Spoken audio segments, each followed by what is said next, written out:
Good morning students. मैं Mrs Sangeeta Jain Samant, associate professor of home science, government girls college Ajmer. आज BA part 1 home science के students को paper 1 के section C में emotional development के chapter में आगे कंटिन्यू करने जा रही हूँ। आज का हमारा टॉपिक रहेगा बालकों के संवेगात्मक व्यवहार को प्रभावित करने वाले कारक, यानी factors affecting childrens emotional behaviour. तो बालकों का जो संवेगात्मक व्यवहार हम देखते हैं या उनके जो एक्सप्रेशंस देखते हैं, उसको कौन कौन से फैक्टर्स अफेक्ट करते हैं या कौन से कारक से वे प्रभावित होते हैं। तो चलिए आज के चैप्टर की शुरुआत करते हैं।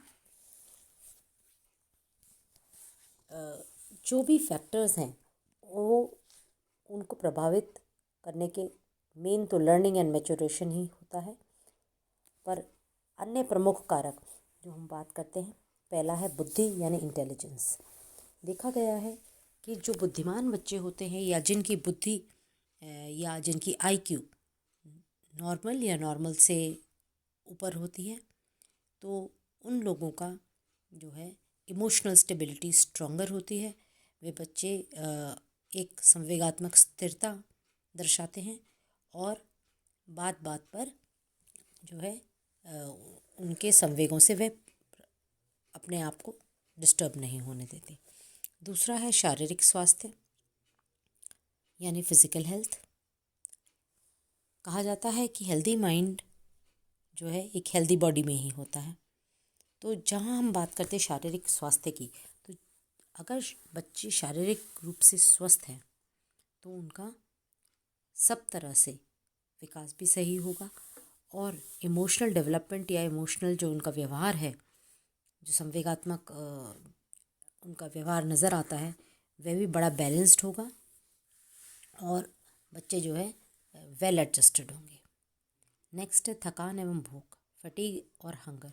अगर बच्चे जो है थके हुए होंगे या किसी तरह से एग्जॉस्टेड होंगे या उन्हें भूख लग रही होगी या किसी तरह से अंडर रेस्ट होंगे, तो ऐसी स्थिति में देखा जाता है कि वे ज़्यादा उत्तेजित हो जाते हैं, जल्दी उत्तेजित हो जाते हैं या उनमें संवेगात्मक अस्थिरता नज़र आती है। नेक्स्ट हम बात करें तो लड़के और लड़कियों में क्या फ़र्क होता है या लिंग के हिसाब से उनका संवेगात्मक व्यवहार कैसा रहता है। अध्ययनों से यह पता चलता है कि सभी अवस्था में लड़कियों में भय, परेशानी, चिंता या एंग्जाइटी या परेशानी इस तरह से जो है ज़्यादा रहती है, जबकि लड़कों में भय, चिंता आदि के संवेग बहुत ही कम देखने को मिलते हैं। क्रोध का संवेग जो है लड़कों में अधिक देखा जाता है और लड़कियों में अधिकतर ईर्ष्यालु होने की जो प्रवृत्ति है वह ज़्यादा पाई जाती है। तो लिंग के अनुसार ये भेद जो है लड़के लड़कियों में होता है संवेगात्मक व्यवहार को लेकर। नेक्स्ट आता है पारिवारिक वातावरण यानी फैमिली एनवायरनमेंट। अब फैमिली एनवायरनमेंट की बात करें तो घर में जितने भी सदस्य हैं, माता पिता हैं या दादा दादी, नाना नानी या चाचा ताई जो भी होते हैं, उन सब के बीच में एक रिलेशन होता है, एक बॉन्डिंग होती है। अगर परिवार का वातावरण सौहार्दपूर्ण है और कोई कलेश नहीं है, कोई आपस में चिड़चिड़ापन नहीं है, तो जो है बच्चों का संवेगात्मक व्यवहार, संवेगात्मक जो भी उनकी स्थिति है वह पॉजिटिव होगी और बच्चों में एक सुख शांति बनी रहेगी। तो उससे उनका जो बैलेंस है, जो स्थिरता है, वो संवेगात्मक व्यवहार पे देखी जा सकती है। नेक्स्ट है सामाजिक वातावरण।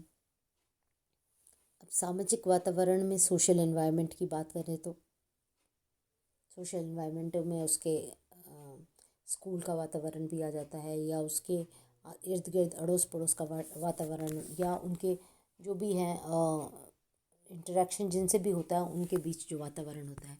अगर मान लीजिए बच्चे के साथी या नेबर्स जो हैं झगड़ालू प्रवृत्ति के हैं, तो बच्चे भी उनके साथ अगर खेलते हैं, उठते बैठते, तो वे भी झगड़ालू बनने के उनके चांसेस होते हैं। उनका व्यवहार भी इम्बैलेंस्ड होता है।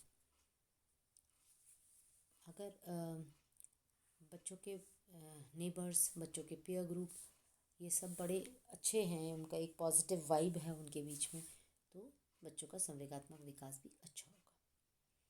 नेक्स्ट है सामाजिक आर्थिक स्तर।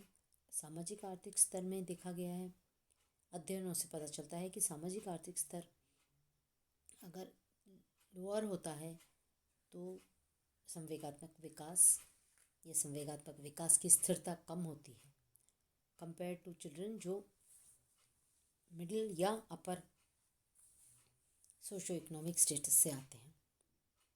नेक्स्ट आता है जन्मक्रम।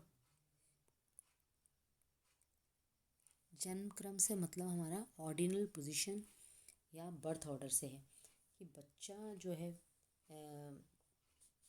घर का पहला बच्चा है, दूसरा बच्चा है, तीसरा बच्चा है, उससे भी बहुत फ़र्क पड़ता है। बालकों का जन्मक्रम से संवेगात्मक व्यवहार प्रभावित होता है। जो एक पहला बच्चा होता है वो अक्सर क्या होता है, सबके बीच में इकलौता होने के कारण बहुत लाड़ प्यार में पलता है और सब उसकी तरफ ज़्यादा ध्यान देते हैं, तो वहाँ ज़्यादा संवेगात्मक स्थिरता होती है कंपेयर टू चिल्ड्रन जो लेटर बॉर्न्स होते हैं, उनकी संवेगात्मक अस्थिरता नज़र आती है। नेक्स्ट आपका है बालक अभिभावक संबंध। ये हमने बात करी थी परिवार के वातावरण में भी कि बालक अभिभावक यानी पेरेंट चाइल्ड रिलेशनशिप कैसी है। अगर पेरेंट चाइल्ड रिलेशनशिप बहुत अच्छी है, एक्सेप्टिंग है, लविंग है, तो संवेगात्मक विकास अच्छा होगा, संवेगात्मक स्थिरता नज़र आएगी और बच्चे जो हैं नेगेटिव इमोशंस की जगह पॉजिटिव इमोशंस व्यक्त करेंगे। ये और देखा गया है कि बालक अभिभावक संबंध में अगर कठोर माता पिता हैं या पक्षपाती माता पिता हैं या तिरस्कार करने वाले माता पिता हैं या ओवर प्रोटेक्टिव पेरेंट्स हैं, तो ऐसी चारों स्थितियाँ जिसमें स्ट्रिक्ट फेवरेटिज्म करने वाले, रिजेक्शन करने वाले और ओवर प्रोटेक्टिंग पेरेंट्स अगर होते हैं तो बच्चों का संवेगात्मक विकास और संवेगात्मक व्यवहार दोनों ही सही नहीं होते।